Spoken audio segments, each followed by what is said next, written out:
ఉంది Rajasekhar. Right. Thank you. Thanks for updates Ramesh.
Right. Kaleshwaram ప్రాజెక్టుకు సంబంధించి చాలా కీలకంగా కుంగుబాటు తర్వాత జరిగినటువంటి పరిణామాలు మనం చూసాం. విచారణకు సంబంధించి ఒక కమిషన్ కూడా వేశారు. కమిషన్కు సంబంధించి గతంలో ఇంజనీర్లను ముఖ్యంగా ఉన్నటువంటి అధికారులను కూడా అక్కడ విచారణ చేసినటువంటి పీసీ ఘోష్ కమిషన్ తాజాగా మాజీ ముఖ్యమంత్రి కూడా కేసీఆర్కి అలాగే హరీష్ రావుకి ఈటలకు నోటీసులు ఇచ్చారు. జూన్ 5న హాజరు కాబోతున్నారు కేసీఆర్ అంటూ కూడా కొన్ని వర్గాల నుంచి లీకులు వినిపిస్తున్నాయి. ఇవి లీకులనా లేకపోతే వాస్తవంగా ఆయన హాజరు కాబోతున్నారా, హాజరైతే ఎలా ఉండబోతుంది అన్నటువంటి అంశాలకు సంబంధించి మరొక ప్రతినిధి భవిత మనకి ఫోన్ లైన్లో సిద్ధంగా ఉన్నారు మరి అప్డేట్స్ అందించేందుకు. భవిత, చెప్పండి, అంటే హాజరయ్యే అవకాశం కనిపిస్తుందా, కేవలం లీకులుగానే చెప్పాల్సిన అవసరం ఉందా? దీనికి సంబంధించి అప్డేట్స్ ఏమున్నాయి మీ దగ్గర? శేఖర్, కాళేశ్వరం కమిషన్ ఎదుట హాజరు కావాలని చెప్పేసి ఇప్పటికే కేసీఆర్ కి నోటీస్ ఇచ్చింది కాళేశ్వరం కమిషన్. అయితే ఈ కమిషన్ ఎదుట హాజరు అవుతారా లేదనేది ఒక ఉత్కంఠగా మారింది. అయితే నిన్నటి నుంచి తాజాగా కొన్ని వార్తలు అయితే వైరల్ అవుతున్న సందర్భం కనబడుతుంది. ఈసారి కాళేశ్వరం కమిషన్ ఎదుట కేసీఆర్ హాజరవుతారని, అది ఇంటర్నల్ గా జరుగుతున్నటువంటి అంటే వార్తలే తప్ప బహిరంగంగా ఎక్కడ కూడా పార్టీ నేతలు కావచ్చు, కేసీఆర్ కుటుంబం సంబంధించినటువంటి నేతలు కావచ్చు, ఏ ఒక్కరు కూడా బహిరంగంగా కేసీఆర్ అదే కమిషన్ ముందు హాజరవుతారని చెప్పేసి ఇన్ఫర్మేషన్ ఇస్తే బహిరంగంగా ఇక్కడ చెప్పిన సందర్భం లేదు. అయితే గత కొంతకాలంగా అంటే కాళేశ్వరం కమిషన్ నోటీస్ ఇచ్చినప్పటి నుంచి కూడా చర్చలు అయితే జరుపుతున్న సందర్భం కనబడుతుంది. ఇప్పటికీ కొద్దిసేపటి క్రితమే హరీష్ రావు కూడా మరొకసారి ఫామ్ హౌస్ లో ఈ కాళేశ్వరం కమిషన్ ఎదుట హాజరుకు సంబంధించినటువంటి అంశానికి సంబంధించి చర్చించేందుకు కొద్దిసేపటి క్రితమే కేసీఆర్ దగ్గరికి ఫామ్ హౌస్ కి వెళ్ళాడు. ఇప్పుడు కూడా వాళ్ళు చర్చలు జరుపుతున్న సందర్భం కనబడుతుంది. కాళేశ్వరం కమిషన్ నోటీసులు ఈ నెల 21న ఇచ్చింది. ఆ రోజు అప్పటికి వాళ్ళకి అంటే అఫీషియల్ గా వాళ్ళ దగ్గరికి కమిషన్ నోటీసులు వెళ్ళక ముందుకే ఆ రోజు ఫామ్ హౌస్ కి వెళ్ళాడు హరీష్ రావు. అంటే ఒకవేళ కాళేశ్వరం కమిషన్ నోటీసులు ఇస్తుంది అనే సమాచారం తెలుసుకున్నటువంటి హరీష్ రావు కేసీఆర్ ని కలిశాడు. ఎలా ముందుకెళ్లాలి, కాళేశ్వరం కమిషన్ ఎదుట హాజరు కావాలా లేదా, వాళ్ళు హాజరవుతే వాళ్ళు ఇచ్చేటువంటి క్వశ్చన్లకు ఎలా స్పందించాలనే అంశం పైన చర్చించేందుకు అక్కడికి వెళ్తే ఇంకా సమయం ఉన్న నేపథ్యంలో మరొకసారి దీనిపైన చర్చిద్దాము. ఎందుకంటే న్యాయ నిపుణుల సలహాలు చర్చలో తీసుకున్నాం. ఇప్పటికే రిటైర్డ్ జడ్జీలు కావచ్చు, అందులో పాల్గొన్నటువంటి అధికారులు ఎవరైతే కమిషన్ ఎదుట హాజరయ్యారో వాళ్ళందరూ సలహాలు సూచనలు తీసుకొని ముందుకు వెళ్దామని చెప్పేసి వాళ్ళు సూచించిన సందర్భం అయితే ఉంది. తర్వాత మరొకసారి కేటీఆర్ తో పాటు హరీష్ రావు కూడా మరొకసారి కేసీఆర్ ని కలిసారు. ఈ రోజు కూడా తాజాగా కొద్దిసేపటి క్రితమే హరీష్ రావు ఫామ్ హౌస్ లో హరీష్ రావు మరియు కేసీఆర్ కూడా భేటీ అయిన సందర్భం అయితే కనబడుతుంది. అయితే గత కొంతకాలంగా వాళ్ళ న్యాయ నిపుణుల సలహాలు తీసుకున్నటువంటి కేసీఆర్ ఖచ్చితంగా విచారణకు హాజరు కావాలని చెప్పేసి ఒక ఇన్ఫర్మేషన్ ఇస్తున్నట్టుగా తెలుస్తుంది. ఎందుకంటే విచారణకు హాజరు కాకపోతే ప్రజల నుంచి మరింత నెగిటివిటీ పెరిగే అవకాశం ఉంది. నిజంగానే ఒకవేళ కాళేశ్వరంలో తప్పులు జరగకపోతే, ఎలాంటి అవినీతి జరగకపోతే, కేసీఆర్ది ఎలాంటి అంటే అతని ప్రమేయం లేకుండానే ఒకవేళ కాళేశ్వరం కుంగుబాటుకు లోనైతే కనుక ఎందుకు విచారణకు హాజరవ్వట్లేదు అనే సమస్య తలెత్తే అవకాశం ఉన్న నేపథ్యం అయితే కనబడుతుంది. ఇందు మేరకు ఖచ్చితంగా వచ్చినటువంటి అంటే నిపుణులు కావచ్చు, అంటే న్యాయ నిపుణుల సలహాలు తీసుకున్న నేపథ్యం కావచ్చు, అంతేకాకుండా అధికారులు ఎవరైతే కాళేశ్వరం విచారణకు ఇప్పటివరకు హాజరైనటువంటి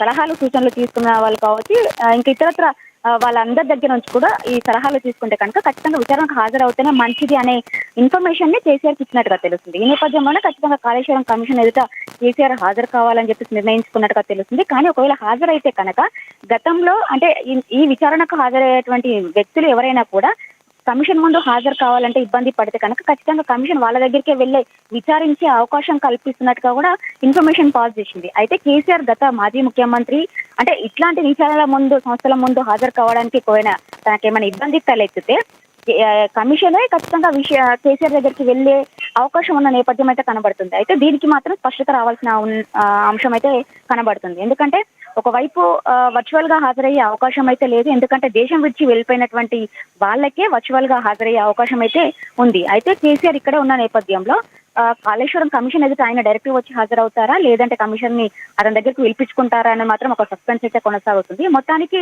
కాళేశ్వరం కమిషన్ ఎదుట కేసీఆర్ హాజరయ్యే అవకాశాలు ఎక్కువగా కనపడుతున్న నేపథ్యం అయితే కనబడుతుంది. ఇప్పటికే దానికి సంబంధించిన నోటీసులు ఇద్దరు రాజకీయవేత్తలు ఎవరైతే ఉన్నారో హరీష్ రావు కావచ్చు, ఈటెల రాజేందర్ కావచ్చు, ఇప్పటికే వాళ్ళిద్దరు కూడా కాళేశ్వరం ఎదుట హాజరవుతామని చెప్పేసి అఫీషియల్ గా చెప్పినప్పటికీ కొంత కేసీఆర్ దే సస్పెన్స్ అయితే ఇన్ని రోజులు కొనసాగింది. నిన్నటి నుంచి వస్తున్నటువంటి వార్తల్లో మాత్రం ఎంతవరకు వాస్తవం ఉందో మాత్రం మనకి ఇంకా తెలియాల్సి ఉంది. మరొక 4-5 రోజుల్లో సమయం ఉన్న నేపథ్యంలో 1-2 రోజుల్లో కేసీఆర్ హాజరవుతారా లేదని పూర్తి స్థాయి క్లారిటీ వచ్చే అవకాశం అయితే కనబడుతుంది.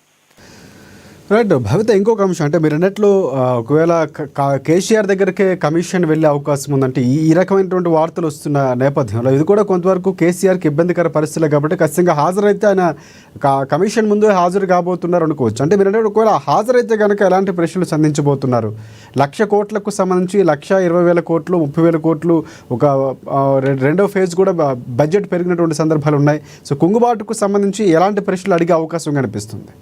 అంటే గతంలో ఏ ప్రాజెక్టు కానీ ఏదైనా చిన్న అంశం సంబంధించి డిపిఆర్ లేకుండా ఏది కూడా మొదలుపెట్టే సందర్భం కనబడదు. అయితే కాళేశ్వరం సంబంధించి ఎందుకు డిపిఆర్ ని ఫైనల్ చేయకముందుకే అది ప్రారంభించాల్సిన అవసరం ఏర్పడింది. అంతేకాకుండా తుమ్మిడిహెట్టు దగ్గర కట్టాల్సినటువంటి ప్రాజెక్టు ఎందుకు మేడిగడ్డ షిఫ్ట్ చేశారు? ఆ రెండింటికి మెయిన్ రీజన్సే ముఖ్యమైన కారణాలుగా ఇప్పటికే డిఎస్ఏ రిపోర్ట్ కూడా తేల్చి చెప్పింది. అయితే ఒకవేళ ఎందుకు దాన్ని ప్లేస్ మార్చాల్సి వచ్చింది, ఒకవేళ ప్లేస్ మారిస్తే దానికి గల కారణాలు ఏంటి, ఒకవేళ ప్లేస్ మార్చినప్పుడు అక్కడ ఉన్నటువంటి అంటే ప్రాజెక్ట్ కి అనుకూలించేటువంటి పరిస్థితులు ఏంటి, అక్కడ ఉన్నటువంటి సాయిల్ టెస్ట్ కావచ్చు ఇతరత్ర అంశాలకు సంబంధించి ఎందుకు మొదట దాన్ని టెస్ట్ చేయలేకపోయారు? అంటే కేవలం ఒక ప్రాజెక్ట్ నిర్మించడానికి 3 సంవత్సరాలు పూర్తి చేయాల్సినటువంటి అవసరం ఏమొచ్చిందో ఒకవేళ పూర్తి చేస్తే ఎందుకు ఇది కుంగుబాటుకి కారణమైంది? ఒకవేళ ముందే కుంగుబాటుకి కారణమైతే ఎందుకు దాన్ని మీరు పరీక్షించుకోలేకపోయారు అనే అంశాలు ముందుగా కమిషన్ కేసీఆర్ ముందుంచే అవకాశం అయితే కనబడుతుంది. ఎందుకంటే ఇట్లాంటి ప్రశ్నలనే గతంలో అంటే దాదాపుగా ఈ ఇరిగేషన్ డిపార్ట్మెంట్ కావచ్చు,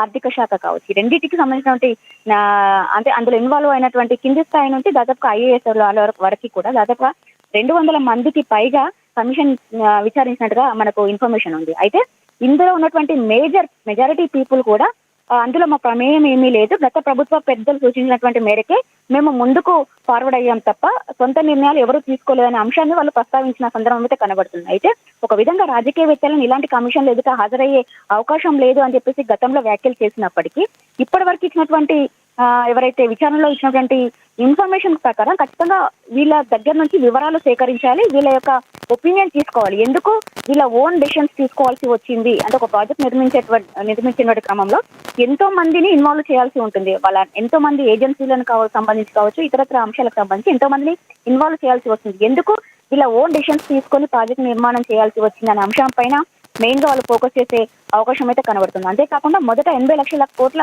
నుంచి 80,000 కోట్ల నుంచి ఉన్నటువంటి ప్రాజెక్ట్ ని ఎందుకు 1,00,000 కోట్లకు పైగా అంటే ఉన్నటువంటి అంత ఎందుకు అమౌంట్ పెంచాల్సి వచ్చింది అనే అంశం పైన కూడా వీళ్ళు ముఖ్యంగా కేసీఆర్ ని నిలదీసే అవకాశం అయితే కనబడుతుంది. రాజశేఖర్ రైట్ భవిత, ఇంకొక అంశం ప్రధానంగా అంటే ప్రశ్నలకు సంబంధించి గతంలో చాలా కీలకంగా కేసీఆరే కర్త కర్మక్రియ తానే అని చెప్పినటువంటి పరిస్థితి. కొంతమంది భయపడి సమాచారాన్ని చెప్పడానికి భయపడ్డారు, కానీ చివరికి ప్రభుత్వ పెద్దలు చేయమంటేనే చేసినటువంటి సందర్భాలు మీరు అన్నట్లు సెకండ్ ఫేజ్లో కూడా ఎక్కడ నివాసయోగ్యం కాదు, లేకపోతే అక్కడ కుంగుబాటు కారణాలు ఉండబోతున్నాయి, ఆ ప్లేస్కు సంబంధించి కూడా చాలా కీలకంగా ఉన్నాయి, అక్కడే ఎందుకు నిర్మాణం చేయాల్సి వచ్చింది, డిపిఆర్కు సంబంధించి కూడా చాలా కీలకంగా ఉండబోతున్నాయి. సో ఇవన్నీ కనుక జరిగితే కనుక మరొకసారి విచారణకు పిలిచే అవకాశం ఏమైనా కనిపిస్తుందా కేసీఆర్ని? ఖచ్చితంగా, ఎందుకంటే ఇప్పటికే పూర్తి స్థాయిలో అంటే కాళేశ్వరం కమిషన్ సంబంధించి అది ఏర్పాటు చేసి 14 నెలలు గడుస్తుంది. అయితే మొదట్లో 2-3 నెలల్లోనే పూర్తి స్థాయిలో నివేదిక ఇవ్వాలని చెప్పేసి ప్రభుత్వం కమిషన్ కోరినప్పటికీ ఒక్కొక్కరిగా విచారిస్తున్న కొద్దికి తవ్వే కొద్ది వాటి యొక్క వెలుగులు బయటకు వస్తున్న నేపథ్యంలో ఒక్కొక్కరిగా యాడ్ అవుతూ వచ్చిన సందర్భం అయితే కనబడుతుంది. దాదాపుగా ఈ 14 నెలల్లో 200 మందిని పరీక్షించిన తర్వాత చాలా మంది అక్కడ ఉన్నటువంటి తప్పులను చెప్పిన తర్వాత కూడా మెజారిటీ పీపుల్ ఎక్కువ వరకు చెప్పిన సమాధానం ఒకటే, కేవలం ప్రభుత్వ పెద్దలు చేసినటువంటి అంశమే. వాళ్ళు ఏం చెప్తే మేము అలా ముందుకు ఫార్వర్డ్ వెళ్ళాము. అంటే ఎవరి యొక్క అంటే కేవలం డిజైనింగ్ సంబంధించినటువంటి వ్యక్తులను కూడా వాళ్ళని విచారిస్తే పేరుకు మాత్రమే నా పేరు డిజైన్ చేసినట్టుగా, కానీ అందులో నా ప్రమేయం ఏమీ లేదు, నేను చిన్న గీత కూడా అందులో డిజైన్ చేసిన సందర్భం లేదని చెప్పేసి గతంలో అంటే అంటే డిజైనింగ్ సంబంధించినటువంటి అధికారులను కూడా చర్చిస్తే ఇలాంటి అంశాన్ని వాళ్ళు ప్రస్తావించినట్టుగా తెలుస్తుంది. అయితే ఈ నేపథ్యంలోనే ఇటు నిర్మాణ సంస్థకు సంబంధించి కావచ్చు, డిజైనింగ్ కావచ్చు, ఇతరత్ర ప్రతి ఒక్కరిని విచారిస్తే వీళ్ళు కేవలం గత ప్రభుత్వ పెద్దలు అంటే కాళేశ్వరం ప్రాజెక్టు నేనే డిజైన్ చేశా అని చెప్పి చెప్పుకున్నటి ఎవరైతే కేసీఆర్ ఉన్నారో కర్మక్రియ అన్నిటికీ నేనే అని అంటే నేనే బాధ్యత వహిస్తున్నా అని చెప్పేసి గతంలో కూడా చెప్పినటువంటి, ఇప్పుడు వాళ్ళకి మేజర్ గా ఇష్యూ అయి కూర్చుందని చెప్పేసి మనం చెప్పుకోవచ్చు. అంటే కర్మక్రియ అని చెప్పుకున్నటువంటి కేసీఆర్ దీనికి అంటే కుంగుబాటు కూడా కారణము అనే అంశం అయితే ప్రస్తుతం తెరపైకి వస్తుందని మనము చెప్పుకోవచ్చు రాజశేఖర్. అయితే ముఖ్యంగా దీనికి సంబంధించి కాళేశ్వరం సంబంధించి ప్రస్తుతం కొనసాగుతున్న ఉత్కంఠకి ఒక తెరపడే అంశం తొందరలోనే ఉందని చెప్పేసి మనం చెప్పుకోవచ్చు. రైట్. అంటే కేసీఆర్ విచారణ తర్వాత, ఈటెల రాజేందర్ విచారణ తర్వాత, హరీష్ రావు తర్వాత మరొకసారి అధికారులు ఏమైనా పిలిచే అవకాశం ఎల్ఎన్టీ కంపెనీకి సంబంధించి కీలకంగా పనిచేసింది నిర్మాణ సంస్థపైనే ఇప్పుడు జరిగినటువంటి కుంగుబాటు భారాన్ని వెయ్యాలని కూడా గతంలో ప్రభుత్వ పెద్దలు చెప్పినటువంటి పరిస్థితి. వారిదే బాధ్యత వహించాల్సిన అవసరం ఉంది. 70% వరకు అమౌంట్ మళ్ళీ ఇవ్వాల్సిన అవసరం ఉంటుంది. మళ్ళీ నిర్మాణం చేయాల్సినటువంటి పరిస్థితులకు సంబంధించినటువంటి సలహాలు సూచనలపై కూడా చాలా కీలకంగా ఉండబోతున్నటువంటి వార్తలు వచ్చాయి. సో మరొకసారి ఏమైనా విచారించే అవకాశం కనిపిస్తుందా అధికారులు కానీ ఎల్ఎన్టీ సంస్థను కానీ?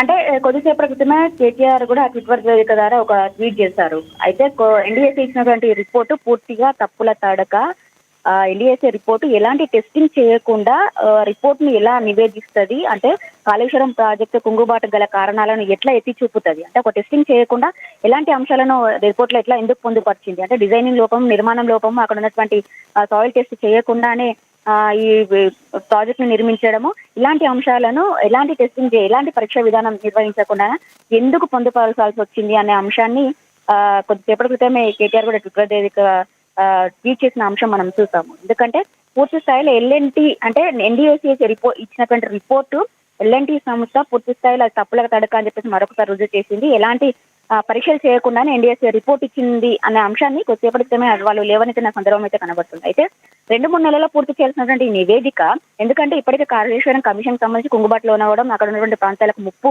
వాటిల్లే నేపథ్యం అయితే కనబడుతుంది. పూర్తి స్థాయిలో దానిపైన ఏదో ఒక నిర్ణయం తీసుకోవాలని చెప్పేసి ఇప్పటికే ప్రభుత్వం కూడా నిర్ణయించుకుంది. కానీ ఒక్కొక్కరిగా వస్తున్నటువంటి వెలుగు అంటే బయటకు వస్తున్నటువంటి వార్తలు ఒక్కొక్కరిగా విచారిస్తున్న సందర్భం 14 నెలలుగా కొనసాగుతూనే వచ్చింది. అయితే ఈ మంత్ 31న పూర్తి నివేదిక ఇప్పటికే కాళేశ్వరం కమిషన్ ఇవ్వాల్సి ఉంది. అయితే ఇప్పటికే ఇచ్చినటువంటి అధికారుల వివరణకు సంబంధించి ఖచ్చితంగా రాజకీయంగా ఉన్నటువంటి వ్యక్తులను అంటే మాజీ సీఎం కేసీఆర్ తో పాటు అందులో ఇన్వాల్వ్ అయినటువంటి ఆర్థిక శాఖ, ఇరిగేషన్ శాఖ మంత్రులను కూడా విచారించాలని చెప్పేసి కమిషన్ నిర్ణయం తీసుకోవడం ఖచ్చితంగా వాళ్ళ వివరణ అవసరం ఉంది. నివేదికకి పూర్తి స్థాయిలో నివేదిక ఇచ్చేటప్పుడు వాళ్ళ వివరణ కూడా ఇందులో పొందుపరచాలని చెప్పేసి కమిషన్ నిర్ణయించుకోవడము, మరొకసారి ప్రభుత్వాన్ని గడువు కోరడము. ఈ నేపథ్యంలోనే గడువు మరొక 2 నెలలు పెంచితే ఇప్పటికీ గడువు ఇచ్చింది. దాదాపు ఇది 7వసారి దాన్ని గడువు పెంచినటువంటి సందర్భం కనబడుతుంది.